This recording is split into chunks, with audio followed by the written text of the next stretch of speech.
नमस्ते, मैं छाया Bhatt education channel में आपका स्वागत अभिनंदन करती हूँ। आज भाग 3 समास के बारे में चर्चा करेंगे। द्विगु समास किसे कहते हैं? संख्या पूर्व द्विगु। द्विगु समास की संस्कृत में परिभाषा है संख्या पूर्व द्विगु। जिस समास में इस समास का पूर्व पद संख्यावाची हो, पूर्व पद मतलब पहला पद संख्यावाची हो, इस समास का पूर्व पद संख्यावाची हो उसे द्विगु समास कहते हैं। पहला पद संख्यावाची और दूसरा पद संज्ञावाची, संज्ञावाची भी होता है। इस समास का पहला पद दूसरे पद के समूह का बोध कराता है, ज्ञान कराता है। बोध का मतलब कराता है मतलब ज्ञान कराता है। फिर से इस समास का पूर्व पद संख्यावाची हो उसे द्विगु समास कहते हैं। इस समास का पहला पद दूसरे पद के समूह का बोध कराता है और समस्त पद नपुंसकलिंग एक वचन में होते हैं। द्विगु समास का पहला पद पूर्व एक वचन में होता है, नपुंसकलिंग एक वचन में।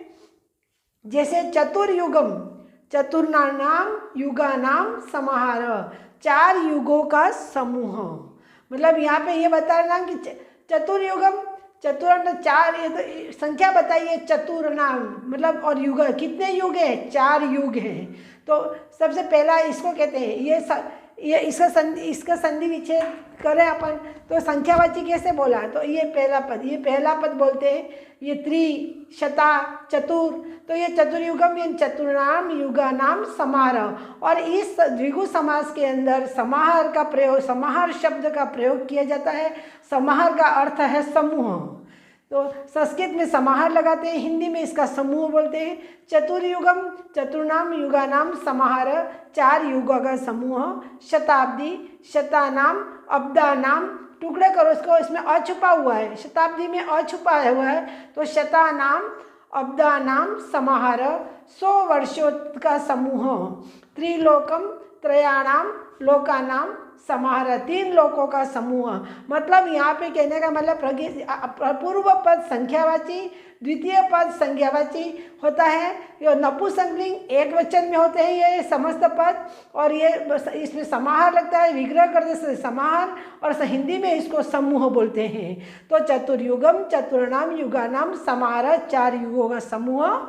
शताब्दी, शतानाम अब्दानाम, 100 वर्षों का समूह। त्रिलोकम त्रयाणाम लोकानाम समाहार, 3 लोकों का समूह। इस तरह से अब है आ रहा द्वंद्व समास। द्वंद्व समास की संस्कृत में परिभाषा है उभय पदार्थ प्रधानो द्वंद्व। इस समास के दोनों पद एक समान होते हैं, दोनों पद, पहला पद और दूसरा पद। द्वंद्व समास के अंदर दोनों पद एक जैसे होते हैं। जैसे माता पिता, दोनों एक समान है, माता और पिता, बालक बालिका। इस तरह से कोई भी बोलो, हरि हर्ष, धर्म, कोई भी बोल सकते हैं अपन। तो इस समास के दोनों पद एक समान होते हैं। पूर्व पद और उत्तर पद, यह समास 2 या 2 से अधिक पदों में होता है। विग्रह करते समय च या और का प्रयोग किया जाता है।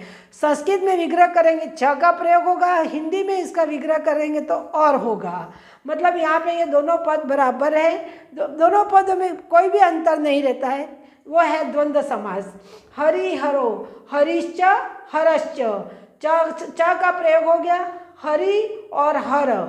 धर्मार्थो, धर्मश्च अर्थश्च, धर्म और अर्थ।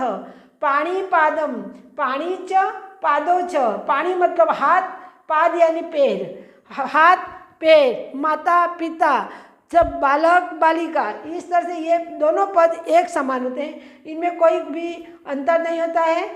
बस ये पूर्व पद और उत्तर पद यह समान। फिर से मैं एक बार रिपीट कर रही हूँ, उभय पद पदार्थ प्रधानो द्वंद्व। इस समास के दोनों पद एक समान होते हैं, पूर्व पद व उत्तर पद। लोग बात एक ही कि दोनों पद एक समान होते हैं, और पूर्व पद हो और उत्तर पद दोनों हो।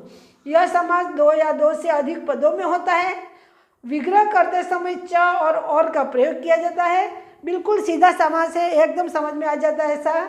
हरि हरो हरश्च, हरिश्च हरश्च, धर्मश्च अर्थश्च, पाणीच पादच, हरि और हर, धर्म और अर्थ, हाथ और पैर। इस बहुब्रीहि समास में अन्य पदार्थ प्रधानो बहुब्रीहि समास, यहाँ संस्कृत की परिभाषा है बहुब्रीहि समास की, अन्य पदार्थ प्रधानो बहुब्रीहि समासः, जो दो या दो से अधिक पदों का समास हो तथा उसे किसी अन्य पद के अर्थ का बोध होता है उसे बहुब्रीहि समास कहते हैं।